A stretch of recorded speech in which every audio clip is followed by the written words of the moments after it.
Bonjour mesdames et messieurs, bienvenue dans ce flash d'information. Les musulmans fêtent ce dimanche l'Aïd el-Fitr, la fête de la rupture du jeûne qui marque la fin du mois sacré du Ramadan.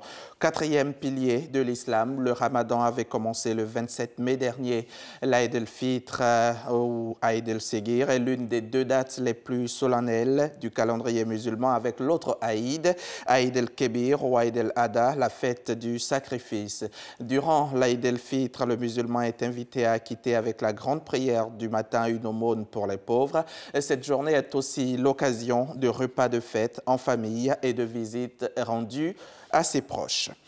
Le ministre de l'Emploi et de la Protection sociale porte à la connaissance des populations vivant en Côte d'Ivoire que le dimanche 25 juin 2017, jour de la fête de Ramadan, Aïd el-Fitr est déclaré jour férié et chômé sur toute l'étendue du territoire national. Le lundi 26 juin également, le lendemain de la fête de fin de Ramadan, est déclaré jour férié et chômé sur toute l'étendue du territoire national. La ministre de la Santé et de l'Hygiène publique et le ministre de l'Industrie et des Mines appellent les entreprises ivoiriennes à se conformer aux normes internationales de qualité, cela pour satisfaire les besoins des populations. C'était lors de la cérémonie de présentation de l'accréditation ISO 15189 du premier laboratoire privé de biologie médicale en Côte d'Ivoire et le deuxième en Afrique de l'Ouest. Venons-en à présent au séminaire qui a réuni pendant 3 jours les acteurs du secteur maritime. Séminaire organisé par la division du renforcement des capacités de la Commission économique pour l'Afrique du système des Nations Unies. Il était question de gestion des ressources maritimes en Afrique. On en parle avec Justine Seydjike. 13 millions de kilomètres carrés d'eau territoriale sous juridiction africaine et un plateau continental s'étendant sur environ 6,5 millions de kilomètres carrés. D'une superficie d'environ 30 millions de kilomètres carrés, le continent africain est riche de ses ressources maritimes qui lui proviennent des océans Atlantique et Indien ainsi que des mers Méditerranée et Rouge qui l'entourent. Mais ces richesses sous-exploitées sont détournées au détriment de l'Afrique. Ce sont 42 milliards de dollars de ressources qui sont détournés chaque année. Conscient de cette situation, l'Union africaine promeut aujourd'hui l'économie bleue, c'est-à-dire l'exploitation rationnelle des ressources maritimes pour le développement de l'Afrique.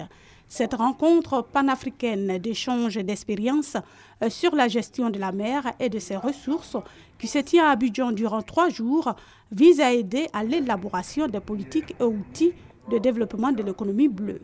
Il n'y a pas de développement sans politique claire, mais il faut aussi des instruments juridiques appropriés pour accompagner ces politiques.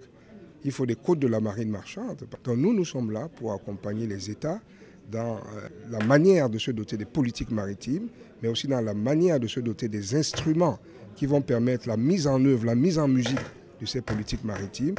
La Côte d'Ivoire, qui souscrit à cette donne, se dit prête à relever le défi. La gouvernance d'un tel potentiel est un défi majeur pour le continent.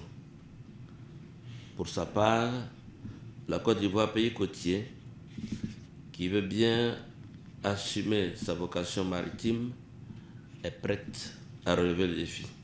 Cette rencontre sur la gouvernance des ressources et des activités maritimes pour le développement durable, animée par des experts en la matière, est organisée par la division du renforcement des capacités CDD de la Commission économique pour l'Afrique, CEA, du système des Nations Unies. 6 jours après l'attaque terroriste contre le campement Kangaba, un lieu de villégiature très prisé des expatriés dans la banlieue de Bamako au Mali, un hommage a été rendu hier samedi 24 juin à la mémoire des victimes. La cérémonie a été très sobre, une centaine de personnes étaient présentes, parmi elles le propriétaire des lieux, un ressortissant français, des parents des victimes, des amis ainsi que des diplomates. Au Nigeria, les services de renseignement affirment avoir déjoué un projet d'attentat dans plusieurs villes du nord du pays. Des attaques qui auraient été programmées à l'occasion de la fête de fin du Ramadan, l'Aïd el-Fitr. Selon les services de renseignement, plusieurs bombes devaient exploser de manière coordonnée dans des marchés, parcs et mosquées des 4 localités du nord du pays. Un arsenal a été également saisi, 8 kalachnikovs, 27 grenades, environ 800 balles et une bonbonne de gaz. En RDC, selon le mouvement citoyen Lucha, les 4 artistes arrêtés vendredi à Goma ont été transférés à la prison centrale samedi après-midi sur décision du procureur. Selon l'organisation, ils avaient été interpellés la veille au cours d'une performance artistique qu'ils avaient organisée en public dans la ville pour sensibiliser les populations sur les récents massacres au Kasaï et à Beni et plus généralement les violences qui endeuillent le pays depuis 2 décennies. Le ministère marocain des Affaires étrangères a annoncé hier le rappel de son ambassadeur à La Haye.